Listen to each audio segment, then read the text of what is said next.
avant Jeanne Lacascade, parce qu'elle est toujours aussi dynamique, vivante, cultivée et passionnante. Et donc c'est très difficile d'être juste derrière elle. Là, je réponds à une demande un peu spéciale d'Alexandre Alibrandi et de son camarade de participer aux 30 ans de l'ESAT pour parler de la construction de l'ESAT en faisant en plus référence, il m'a demandé à mon père Pierre Neveu et en me présentant en tant qu'architecte pour situer un peu l'ESAT dans ma production. C'est très particulier, comme l'a dit hier Richard Klein, de revenir sur les lieux du crime 30 ans après. Parce que c'est un peu, bon, c'est bien ou c'est pas bien. D'ailleurs, j'ai déjà eu une remarque du nouveau chef, enfin, du chef d'établissement qui me disait qu'il y a des fuites sur le châssis. Donc voilà. Mais j'ai beaucoup de tendresse pour ce bâtiment, qui est le premier grand projet que j'ai réalisé. Et en plus, Alexandre, il met tellement de passion et tellement d'énergie pour faire avancer ses projets que c'est difficile de lui dire non. Le vrai problème que j'ai eu, c'est que tous les documents sont aux archives du monde du travail et que j'ai plus rien du tout pour exposer, donc, sauf faire des photos Google, ce que j'ai fait. C'est assez difficile. Mais cette 30 ans, 35 ans, ça fait un bail. Et quand même, bizarrement, je me souviens de réunions avec Madame Lacascade, je me souviens de réunions avec Monsieur de Brabander, Phil Tis Bonne Teinte, qui m'a gravé dans le crâne pour les ateliers textiles. Donc ça, c'est très vivace. Les 35 ans, ça ne veut plus dire grand-chose. Il y a des moments, il y a des choses qu'on a l'impression de les avoir vécues hier et de les revivre très rapidement. Alors, je vais vous parler de mon père Pierre Neveu. Ah oui, c'est moi qui ai l'appareil. Voilà, Glick. Qui a donc été élève de Barbotin à Lancette. Après ça, il a été à l'école des Beaux-Arts de Lille, et après ça, il a fini ses études et il a eu son diplôme à l'école d'architecture de l'École nationale supérieure des Beaux-Arts de Paris, dans l'atelier Pont-Trémolly. Et il a été aussi professeur à Lancette, professeur d'architecture et de technique de la construction, si je pense bien, c'est ce qu'on m'a dit. Sa carrière elle a été divisée en deux parties par la guerre, parce qu'il est né en 1902, et il a construit un certain nombre de bâtiments juste avant-guerre, dont cette maison-là qu'il a construite en 1928, on voyait hier le Bauhaus, qui était pas... C'est même avant le Bauhaus, qui est la maison de ses grands-parents, boulevard de Lyon à Roubaix, de ses parents, pardon, de mes grands-parents, boulevard de Lyon à Roubaix, et puis deux autres maisons qu'on va cliquer, voilà. Sa maison à lui, avec son atelier d'architecture, qui est avenue Anatole France, qui est inscrite à l'inventaire supplémentaire des monuments historiques, et la maison voisine, voilà, qui est la maison d'éveil. Donc dans cette rue, il avait construit 3 maisons, dans un style très très très moderne à l'époque, et très marquante. Après la guerre, je n'ai pas fait beaucoup de photos parce qu'effectivement, il a construit beaucoup de choses. Il a construit le lycée Maxence Vandermeersch, le lycée Jean Moulin, le lycée de Douai. Et ça, c'est une opération qui est à Roubaix, qui est une opération du CIL qui s'appelle la Gardeau, je crois, le Galando.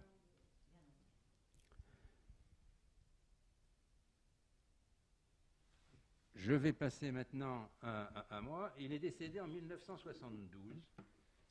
Et c'est un peu terrible parce que il est décédé un mois après que j'ai eu mon diplôme. Si bien que j'ai récupéré l'atelier au Débeauté avec un certain nombre de difficultés au départ, puis surtout la difficulté de perdre son père, comme ça, on n'a jamais travaillé ensemble. Et par contre, ma carrière, moi, elle a commencé avec 2 éléments favorables. Le premier élément favorable, c'était le décret de 73 qui a mis en place des procédures de concours pour les architectes, pour les bâtiments publics et pour les bâtiments publics, et donc qui a fait que c'était pour un jeune plus facile d'accéder à la commande publique, puisqu'il y avait nécessairement cette mise en place de concours, alors qu'on n'avait pas encore trop de références. Et le deuxième élément positif, c'était le baby-boom. Parce que j'ai suivi ce baby-boom pendant toute ma carrière. C'est-à-dire qu'on a commencé par faire des maternelles, après ça on a fait des écoles primaires, après ça on a fait des collèges, après ça on a fait des lycées et des universités. Malheureusement, je ne sais pas si c'est malheureux, On en est un peu aux maisons de retraite maintenant. Mais... Eh ben, cimetière, j'en ai fait aussi, mais... Donc je vais vous montrer rapidement des photos de réalisation de l'atelier pour que vous situiez un peu. Donc ça, c'est le collège du Lazaro à Marc-en-Barœul. Clic. Ça, c'est le collège qui est juste en face, Anne-Franck. Ça, c'est un collège à Lens. On a toujours essayé de, en particulier pour les bâtiments d'enseignement et les bâtiments publics, de travailler autant l'intérieur que l'extérieur. C'est-à-dire que c'est important. Et c'est important au niveau de... surtout des espaces communs. Parce que les salles de classe, une salle de classe, c'est généralement rectangulaire, puis ce n'est pas tellement l'environnement qui compte, c'est ce qu'on voit sur le tableau et ce que explique le professeur. Alors que les espaces de circulation, les espaces communs, sont les espaces d'échange où on se structure, où on crée cette sociabilisation. Hop. Ça, c'est un lycée en Zin. Hop. Ça, c'est la faculté de médecine de Lille. Dont on voit aussi l'intérieur qui a aussi été relativement fort, très travaillé. L'école nationale de l'équipement à Valenciennes, où on a gardé un vieux silo qui était juste à côté. La pédiatrie de l'hôpital de Roubaix. Et le carrelage, c'est à 1% ou c'était... Non, c'était le projet. C'est dans notre projet.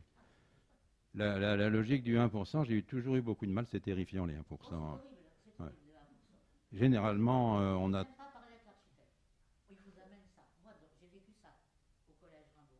Bah là, c'était deux trucs croisés en fer, et il m'a dit après, ça s'appelle le bateau ivre. Oui, comme on s'appelait Rimbaud, on s'est bien fait moquer de soi, hein, le bateau ivre.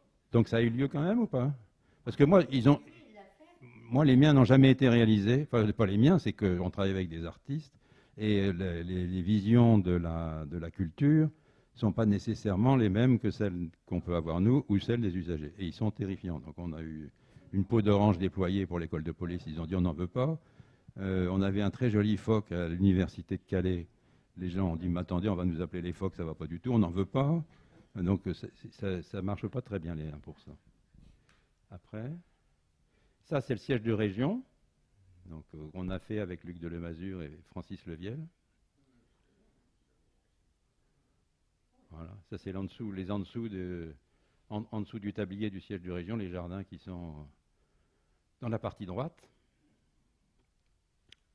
La corderie, la médiathèque de la corderie à Marc-en-Barœul, dans une ancienne usine qu'on a remis en place. L'université de Calais. Des logements, parce qu'on a quand même aussi fait des logements. On n'a fait pas que des bâtiments publics, mais quand même beaucoup de bâtiments publics et un peu de logements. Ça, c'est à Lille, à côté de la gare d'eau. Et ça, le vélodrome de Roubaix, qui est juste en face de Maxence van der Merch. Voilà. Alors, bravo. Maintenant, on va parler de la construction et de la conception de l'ESAT. Mais d'abord, je vais vous expliquer un peu la méthode. Alors, on revient en arrière. On a toujours essayé, pour chaque projet, d'apporter au moins trois réponses en les simplifiant. D'abord, le site, parce que c'était un des éléments importants du programme. Bien évidemment, est-ce que c'est un site urbain? Où est-ce qu'on se situe? Est-ce qu'on a des voisins? Quelles sont les hauteurs avoisinantes? Est-ce qu'il y a de la pente, etc. Donc, est-ce qu'il faut constituer l'espace urbain de façon très, très organisée ou au contraire le laisser lâche? Est-ce qu'il faut des transparences? Voilà, ça, c'est le site. Réponse en termes d'identité architecturale. Un bâtiment, ça a deux dimensions au niveau de l'identité architecturale. D'abord, un bâtiment, il doit exprimer sa fonction. Alors hier, on m'a parlé fonction, fonctionnalisme avec des jeux d'échecs, mais il doit exprimer sa fonction, c'est-à-dire qu'une mairie, ça ne s'exprime pas pareil qu'un hôpital, ou qu'une maternelle, ou qu'un groupe scolaire. Il doit aussi correspondre à son échelle. Il y a des bâtiments d'importance nationale, d'importance régionale, mais si on veut tout à coup faire un petit bâtiment qui n'est pas important et qu'on lui donne trop d'importance, les villes deviennent illisibles. C'est la hiérarchie de tous ces bâtiments qui fait qu'on arrive à ne pas se perdre dans la ville et qu'on arrive à se repérer. Et puis le dernier point, c'est la fonctionnalité. Bien évidemment, c'est un bâtiment, c'est quand même fait pour être utilisé et pas simplement pour faire une grande œuvre d'art architecturale. Et donc, la fonctionnalité, elle passe d'abord par la répartition des fonctions à l'intérieur du bâtiment. Et je viens d'en parler, mais c'est la gestion des espaces communs de l'établissement. Et il faut que ça soit fluide, que ça passe, mais avec des espaces de repli si nécessaire, avec des espaces de refermeture, avec des espaces qui puissent vivre à l'intérieur du bâtiment de façon homogène. Alors, on va passer ces 3 points sur le lycée. Voilà. Donc la réponse au site, j'espère qu'on va le voir bien. Ouais. Donc on voit le site de l'ESAT. J'ai toujours tendance à dire lycée technique parce que moi quand j'ai commencé c'était un lycée technique. On voit le site de l'ESAT avec tout en haut donc l'église Notre-Dame et le Grand Mail qui avait été tranché, parce que cette avenue des Nations Unies a été tranchée dans un tissu urbain qui était un tissu très dense de petites courées. Donc c'est une grande opération d'urbanisme volontaire. Et avec un point particulier donc, sur ce côté avenue des Nations Unies, c'est que le terrain qui était affecté à l'opération, on le voit, il y a la moitié de la façade sur l'avenue des Nations Unies, qui bien évidemment allait devenir la façade importante, n'était pas constructible pour y mettre un bâtiment d'enseignement parce que la profondeur du terrain ne permettait absolument pas de venir construire sur toute la façade. On a deuxième façade, c'est l'avenue rue de Branchemaille, et enfin, avenue Jean Lebas. Alors, on va passer les unes derrière les autres. Donc, sur l'avenue des Nations Unies, on peut changer l'image, voilà. La problématique de l'avenue des Nations Unies, j'en ai parlé, il y a ce mail, cet espace qui fait 25 mètres, et qui fait que le bâtiment était nécessairement en arrière de la voirie, donc assez peu visible. Le deuxième problématique, j'en viens d'en parler, mais c'est qu'on le voit peut-être mieux ici, c'est qu'on ne pouvait construire en fond à rue un lycée ou une ESAT, une école, que sur la moitié de cette façade. Et donc on se retrouvait, si on n'avait pas... on s'est dit, il faut absolument créer ce front continu qui passe devant tout pour pouvoir donner au bâtiment la présence qu'il doit avoir et cacher, parce que sans ça, c'était l'arrière des bâtiments de l'Ancêtre, les ateliers derrière, qui n'étaient pas très jolis, qui seraient arrivés en premier plan. Donc, sur cette... Et l'autre élément, c'est que sur cette avenue des Nations Unies, c'était le premier bâtiment public qui venait s'implanter, mais il y avait déjà des bâtiments de logement qui étaient implantés, et les bâtiments de logement, on le voit à droite, sont beaucoup plus hauts que le lycée. Un lycée, ça ne peut pas faire R+7. Les bâtiments de logement, ils font R+7. Et donc, si on n'avait pas joué sur la profondeur et la longueur de la façade, on se serait retrouvé un peu rikiki à côté de bâtiments de logement qui auraient écrasé l'école. Alors après, la rue de Blanchemaille, c'était moins compliqué, mais il fallait quand même, c'est une rue qui est en pente, il fallait quand même que la volumétrie des constructions descende progressivement de façon parce qu'on se prend quasiment plus d'un étage entre l'avenue des Nations Unies et la rue Jean Lebas, qu'on sent pas nécessairement quand on se promène, mais qui est la réalité. Et sur la rue Jean Lebas, alors ça on voit les maquettes. On a fait une exposition de maquettes, on a toujours travaillé en maquettes. Et ces maquettes, c'est bizarre, enfin c'est pas bizarre, ces maquettes sont antérieures à la construction. C'est-à-dire qu'on me dit à chaque fois, mais vous avez fait la maquette après. Et non, la maquette est préalable à la construction et en fait on arrive à faire réaliser à peu près ce qu'on a conçu en papier et en carton. Sur l'avenue Jean Lebas, il y avait une double problématique de raccordement puisqu'on avait en bas à gauche un bâtiment assez présent avec une façade très dessinée sur lequel il fallait venir s'accoler et de l'autre côté l'Ancêtre. Donc on a accolé un bâtiment sur le bâtiment existant à gauche. On a mis la salle à manger en demi-courbe et côté Ancêtre, on s'est mis en recul pour qu'on ait un espace vert qui continue le jardin de l'Ancêtre et qu'on ne vienne pas écraser cette façade qui est très impressionnante et assez belle. Voilà, voilà donc la maquette globale. Et cette maquette globale, ça prouve bien que c'était construit réalisé avant la réalisation, c'est que c'est le projet qui n'a pas été réalisé en ce qui concerne les ateliers. Parce que les ateliers, ça s'est d'abord fait avec ce programme-là, qui était un programme beaucoup plus important. Après ça, il y a eu d'ailleurs, il y avait un internat qui était prévu de l'autre côté. Et la demi-pension ne se trouvait pas ici, elle se trouvait dans l'internat. Et après ça, il y a eu une marche arrière sur les ateliers en disant « Oh là là, on ne va pas faire des si grands ateliers parce que ça ne va pas ça ne va pas coller, on ne va pas avoir les élèves à y mettre dedans, et puis le textile, c'est peut-être pas si évident. Et donc, on a fait un projet ultérieur qui a été plus restreint au niveau de la surface des ateliers. Voilà, la réponse en termes d'inage, bah on va revenir, vas-y. Tu appuies sur le bouton, qu'est-ce que c'est? Ah, voilà. Donc, bon, une arcade de 100 mètres de long, comment est-ce qu'on peut faire pour couvrir toute une façade sur 100 mètres de long, dont uniquement la moitié sera utilisée en bâtiment. Et donc, on a pensé que cette arcade, qui crée un effet un peu monumental, visible, unifiant, permettant une identification de l'école, était la bonne réponse. Et elle permettait en plus de traiter de façon logique et facile l'entrée, parce qu'il faut bien rentrer dans le bâtiment. Une entrée, et là, l'entrée, cette arcade vide à cet endroit, permettait de faire l'entrée par l'intérieur du site. Ouais. Donc là, il y a plusieurs photos. Donner une identité, une visibilité, ben oui. Site tenté, on y va. Donc on clique. Voilà, tout ça, c'est des photos de l'arcade. Fonctionnellement, on a déjà, premièrement, essayé de répartir clairement les fonctions. Alors mais je ne savais pas si tout le monde connaissait le bâtiment ou pas tout le monde ne connaissait pas le bâtiment. Donc en haut, le long de l'avenue des Nations Unies, on a les ateliers et l'administration avec ses portes dorées au rez-de-chaussée. Sur la gauche, plutôt les salles d'enseignement général, avec encore des ateliers quand même tout en haut. Le bâtiment cintré, ce sont les ateliers textiles. Et en bas à gauche, la partie restauration, avec le petit bâtiment de logement qui vient utiliser quand même le bout de l'arcade, parce qu'il ne fallait pas que cette arcade soit totalement vide. Et donc en haut à droite, vous avez un petit bâtiment de logement qui vient se claquer et qui utilise deux des arcades, qui remplit deux des arcades de cette grande arcature. Et non, on revient en arrière. Et donc une attention portée aux espaces de circulation extérieure. On a essayé, c'est vrai qu'on est dans une région où il pleut parfois, et donc on a essayé que les circulations entre les différentes fonctions soient le plus abritées possible. Donc quand on arrive de la place, on rentre, on passe sous une galerie couverte ondulée, et on arrive au bâtiment central, enfin dans le hall central qui fait la rotule entre les deux ailes.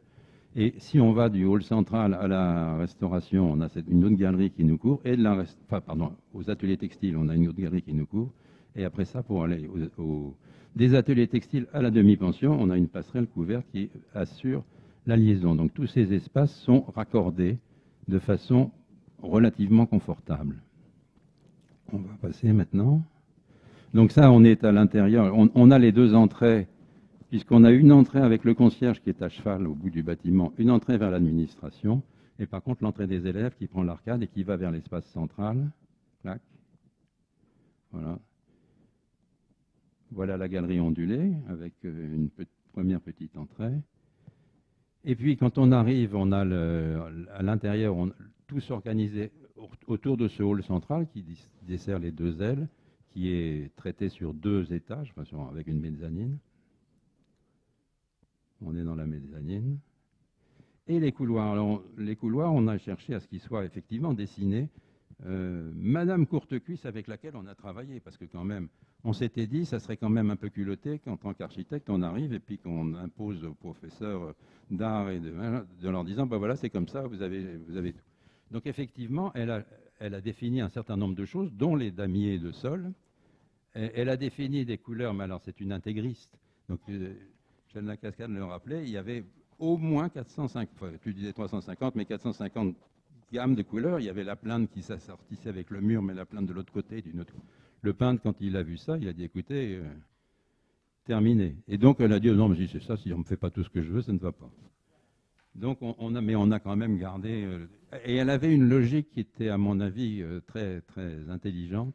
C'est qu'elle avait dit, les salles d'atelier d'art, peinture blanche. Parce que qu'est-ce qu'on y fait qui compte. Par contre, il y avait des couleurs sur les salles d'enseignement général. Donc voilà les jeux de couloirs encore. Bon, le dessin des escaliers qui était aussi très dessiné. Et je pense qu'on a fini. Voilà. Merci beaucoup.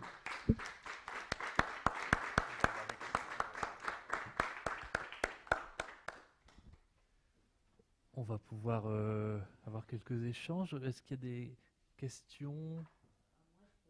Oui. qu'à dire que pour le chef d'établissement que je suis, c'était formidable parce qu'on a été intégrés. Quant à moi, je me souviens des réunions de chantier et tu demandais la participation. Et c'est formidable parce que quand on a un énorme bâtiment qui doit sortir, je dis quand j'en parle, c'est comme si j'avais été grosse d'un éléphant qui devait sortir de mon ventre, un peu un accouchement, et je me demandais ce que ça allait être, et ensuite comment je vais le remplir. Mais donc j'ai assisté à ça comme j'aurais assisté à un accouchement sans douleur, sans douleur.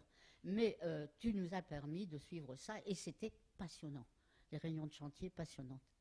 Et maintenant, vivre là-dedans. Alors, je ne sais pas ce qu'en pensent les professeurs. Moi, je trouve que les élèves s'y retrouvent vachement, parce que se réunir dans ce hall quand il pleut, ou pour faire une réunion générale d'information, pour faire un spectacle, ou pour discuter, et à de l'administration formidable. Et je pense que les ateliers, tu les as faits dans la mesure où tu faisais des ateliers d'art appliqué. Donc on y était bien, malgré le monumentalisme. On y était bien. Voilà. Ça, c'est une très grande qualité. Et les élèves y étaient bien, à mon avis. Et on a quand même eu une autre aventure, c'est qu'on a changé de maître d'ouvrage. Parce qu'on a commencé avec la communauté urbaine, avec la région, et la SAEN, qui était Didier Personne, la région avait transféré sa maîtrise d'ouvrage à la Société d'aménagement et d'équipement du Nord. Et est-ce que tu as bien pu travailler avec la SAEN? Avec Didier Personne, ça s'était bien passé. Ouais. Ouais. Il a fait les archives du monde du travail et on a refait avec lui le siège de région. Ouais. Ouais. Non, j'ai rien d'autre. Non, c'était très complet, la démarche d'Aztec, c'est passionnant. Mais donc, vous avez parlé de votre père, de vous-même, et maintenant, je crois savoir que vous êtes sur l'île. Là. Voilà, alors aujourd'hui, mon atelier continue. Moi, j'ai arrêté au début de cette année. D'accord. Et mon atelier continue avec mes deux anciens associés. Premièrement, ma fille qui s'est installée rue du Quai, à côté du Quai du Vau à Lille, et Thomas Ouo, qui est son autre associé, donc ils continuent. Ouais. Alors, je peux te dire que dans l'espace que tu as pris, j'ai fait de la danse moderne pendant 20 ans. C'était l'école de danse Crasto, qui vient d'arrêter et qui avait fini et qui a été 30 ans. J'y ai bien dansé 20 ans de cours de danse moderne. Il faut revenir. Je veux bien. Non, il n'y a plus de cours de danse, malheureusement, mais on peut toujours danser. En Hein. tout cas, c'est une belle façade, très discrète et très sobre. C'est une ancienne tannerie, j'ai appris par la voiture, c'est une ancienne tannerie. Il y a des canaux dans la tannerie. Oui, c'est ça. Il y avait en bas des trucs pour sécher. Et... Bon, il y a des canaux pas loin, mais pas directement. Non. Bon, alors, Monsieur Neveu, par rapport, alors évidemment, ce bâtiment maintenant qui est monumental, effectivement, qui nécessairement a dû, pour partie, évoluer à l'intérieur dans la destination des salles au regard de nouveaux diplômes, de disparition d'autres diplômes. Il nous a fallu justement l'an passé avoir pendant toute l'année une réorganisation des espaces dans l'enceinte de l'établissement et aussi un grand chantier sur ces ateliers textiles qu'il a fallu réorganiser. Mais au demeurant, les espaces tels que vous les aviez pensés finalement ont pu avoir un aspect modulaire et dans votre conception quelque part ça avait été pour partie, j'imagine, anticipé parce que ça n'a posé aucun problème véritablement de pouvoir réorganiser, remettre en cohérence des ateliers, des espaces, des salles d'enseignement général, etc. Et donc l'établissement tel qu'il est maintenant, à l'intérieur, les destinations ne sont plus les mêmes. Mais pour autant, ça fonctionne très bien. Voilà. Bah, c'est tant mieux. Moi, je regarde les ateliers textiles. Je regarde les ateliers textiles parce que... On m'a dit, vous faites le lycée qui sera le fleuron du textile. Et en même temps, presque pas, plus de formation non, non, non, elles ont pour partie disparu, mais pour autant, on n'en demeure pas moins quand même ambitieux sur la filière textile. Faut pas, voilà. Et même si effectivement, voilà, il y a une période creuse avec une crise et tout ça, là, il n'en demeure pas moins que ça reste, et je pense que ça le sera encore plus, une vraie filière d'excellence au sein de l'établissement, véritablement. Et donc, on a effectivement, d'ailleurs, avec l'idée d'implanter aussi dans un espace qui avait été imaginé, un Fab Lab textile. Vous voyez, on a des partenariats qui vont tout à fait dans ce sens-là. Donc, en fait, voilà, comme vous l'aviez pensé, nécessairement à l'intérieur d'un établissement scolaire ou d'un établissement d'enseignement supérieur, ça évolue. Mais en fait, ça s'est fait sans aucun problème dans les espaces tels qu'ils avaient été pensés. Donc ça, c'est important que vous puissiez le savoir. Donc, on est dans une école du présent maintenant, avec des diplômes du présent, mais qui a tout à fait trouvé sa place telle que vous l'aviez conçue, on va dire quelque part, imaginé il y a 30 ans. Voilà. Donc, il y a une logique très structurelle qui est simple. Ouais. C'est poteau-façade avec 7 mètres 20. Le bâtiment est complètement tramé. Depuis la dimension des carreaux qui font 30-30, il y a 30-30, il y a 90-90, il y a 1m80, 3m60, 7m20.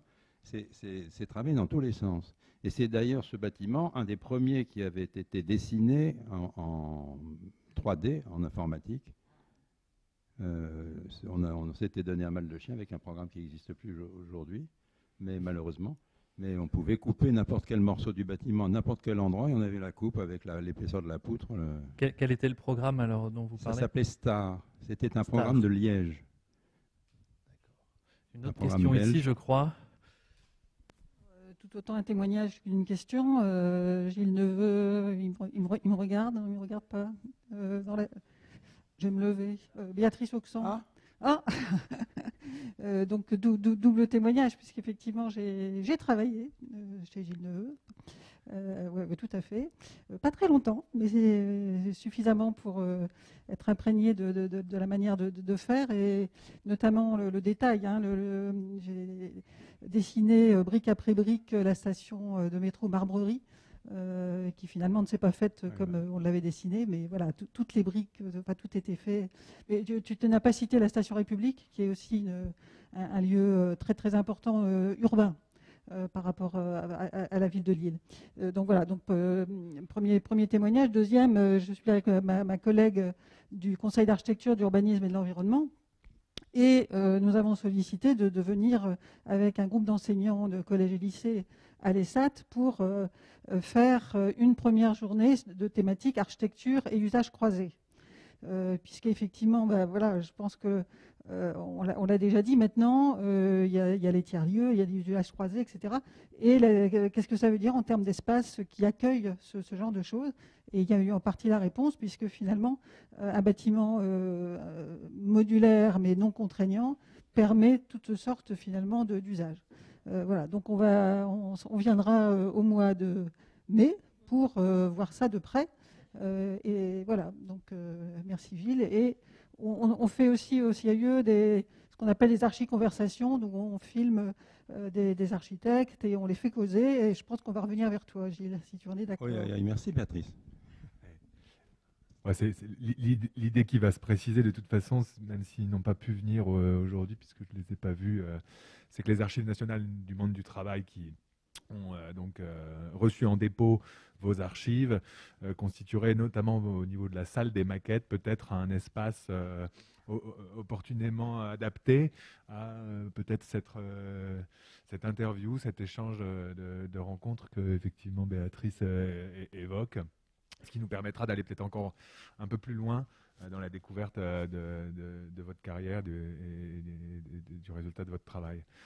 Moi, je vais juste revenir peut-être sur des points de détail, parce que manifestement, ils ont leur importance. De parler du travail, du calpinage exactement, qui est un travail de dingue, mais qui effectivement apporte quand même son lot de satisfaction à l'observation générale, tout simplement donc et la compréhension, la lisibilité des volumes, tout quand tout tombe juste, effectivement, tout ça fonctionne bien.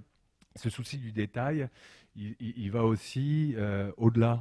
On a eu l'occasion d'en discuter. C'est vrai que pas simplement pour pouvoir le partager un petit peu avec ceux qui sont présents et qui nous écouteront un petit peu plus tard en différé. Je voudrais peut-être que vous nous donniez quelques petites précisions sur cette importance personnelle que vous accordez également à la question donc, du vocabulaire, si pas ornemental, en tout cas de son potentiel d'évocation pour les habitants, ceux qui pratiquent tout simplement les lieux que vous avez été amenés à concevoir. Est-ce que vous voulez bien nous donner deux, trois petites choses là-dessus ?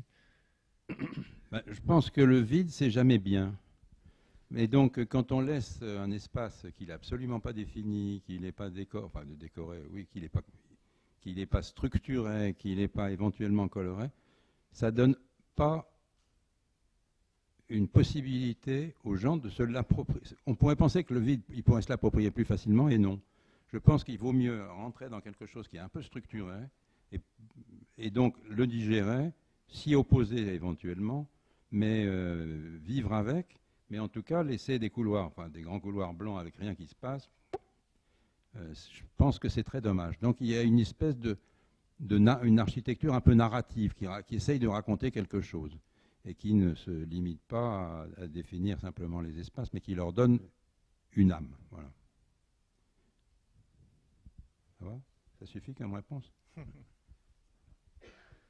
Une architecture narrative, oui. Une autre intervention, témoignage, question, subversion. Suivez mon regard. Non, dans ce cas, peut-être qu'Alexandre peut revenir pour conclure cette journée. Il me semble, pas forcément tout seul, mais en tout cas, tu es quand même toi aussi l'architecte à ta façon de ces 2 journées, et bien au-delà. Donc, je pense que ce serait pas mal, oui. Non ? Tu n'as rien préparé ? Ah bon. Non, je te remercie beaucoup, Benoît, là aussi, pour tes contributions à l'animation de la journée. Je vais me réinstaller à côté de vous pour conclure. Jeanne, vous voulez pas me rejoindre là aussi peut-être ? Je vais être bien entouré du coup. Venez Jeanne, venez. Pour conclure, juste peut-être une petite image sur la fin donc de ces 2 fameuses journées. D'abord, conclure sur le fait que sur le plan personnel, j'ai beaucoup de satisfaction malgré effectivement donc les difficultés, le contexte actuel, le fait que nos collègues, nos étudiants, nos élèves n'ont certes pas pu assister aujourd'hui en live ou avec de grands effectifs à ces présentations, mais j'ai bon espoir que les uns et les autres puissent, selon leurs opportunités, donc vous rencontrer indirectement, vous entendre, découvrir justement ce qu'il y a un petit peu à travers l'histoire la plus lointaine, porter progressivement donc la naissance de cette école. Des petites anecdotes personnelles, j'ai envie de dire, puisqu'on n'a jamais eu l'occasion de vraiment en discuter. Moi, ça fait très peu de temps que je suis à l'ESAT. Et vous avez refusé ma candidature il y a quelques années, quand j'étais plus jeune. Alors, tout à fait. Je devais être insupportable et je pense que c'est ce qui a fait que j'ai eu beaucoup. C'était pour entrer au lycée, mais c'était une situation particulière. J'avais fait une partie de mon parcours en Belgique, les difficultés d'équivalence, etc. Donc mais je pense que c'était déjà très très difficile de pouvoir trouver une place à l'école. Donc il faut que je me reporte sur les quelques collègues qui effectivement font que d'une certaine manière j'ai une expérience un peu à part dans l'école. Je fais partie des rares enseignants à ne pas avoir été élève dans l'école. Donc c'est effectivement quelque chose d'assez amusant. Alors bien sûr que j'ai jamais eu de dents particulières contre l'école, et je pense que j'ai gardé ce rêve qui a aussi, je pense, en partie été porté par l'image de ce bâtiment. J'ai vécu à Roubaix quand même pendant pas mal d'années. le fait de pouvoir organiser ces journées ici même, à la piscine, c'est lié encore une fois à un parcours qui a été un petit peu différent et que je suis ravi aussi de pouvoir faire se rejoindre en y mêlant des anciens, des actuels, nos élèves, nos étudiants qui effectivement cette année donc, sont fortement impliqués dans ce programme. Il y aura effectivement plusieurs étapes qui vont aussi se préciser dans le temps. Mais je voulais vraiment vous remercier très sincèrement de votre venue, de vos contributions, de ces moments passés avec Benoît, que je tiens à saluer aussi vraiment à titre personnel et un peu particulier, parce que sur ces différentes étapes, il a joué un rôle clé de soutien, de complément, de confirmation. Et voilà, je voudrais remercier aussi Madame Vandenberg d'avoir donné autant de marge de manœuvre à ce projet de liberté, mais qui n'est qu'à ses débuts, j'ai envie de dire, puisque 2022, c'est la date clé et stratégique des 30 ans de l'inauguration qui a eu lieu en 92. Donc on prépare un peu les choses. J'espère qu'on aura l'occasion de vous retrouver aux différents moments qui sont programmés pour ce programme anniversaire. Et voilà. Voilà donc. Oui. Prenez le micro, Jeanne. Prenez le micro parce qu'on est enregistré. Vous allez voir les diplômes, c'est-à-dire les DSA, probablement à l'égal des masters. On espère. Alors, ça va arriver. Hein, il y a des choses comme ça. C'est encore un sujet qui est en route. Voilà. Donc ça, c'est intéressant aussi. Oui. Vous allez vivre ça et je vous envie. En tout cas, voilà, on va remercier nos deux invités de l'après-midi. Gilles, vous vouliez dire un mot, pardon. Oui, je voulais rajouter. J'ai manqué d'à propos tout à l'heure quand on a parlé du 1%, parce qu'on voit on le a 1% sur le lycée avec les drapeaux qui ont été réalisés par Fleckenstein, qui était prof à l'époque. Ouais. Tout à fait. Et donc, voilà, Après avoir dit du mal des 1%, c'est le 1%. Oui, en général. C'était bien de le souligner. Ouais. Voilà, en Qui est tout cas, d'ailleurs mille une merci. très belle intégration. Pour le coup. Oui, une belle intégration. Non, mais c'est d'ailleurs, on oublie d'en parler parce qu'elles sont parfaitement intégrées. Tout à fait. Grand merci à nos deux invités de l'après-midi. Grand merci à Alexandra Librandi pour l'organisation. Grand merci à la direction. Grand merci à la piscine qui nous a accueillis aussi très généreusement. Et merci à notre public et aux techniciens. Toujours les derniers remerciés.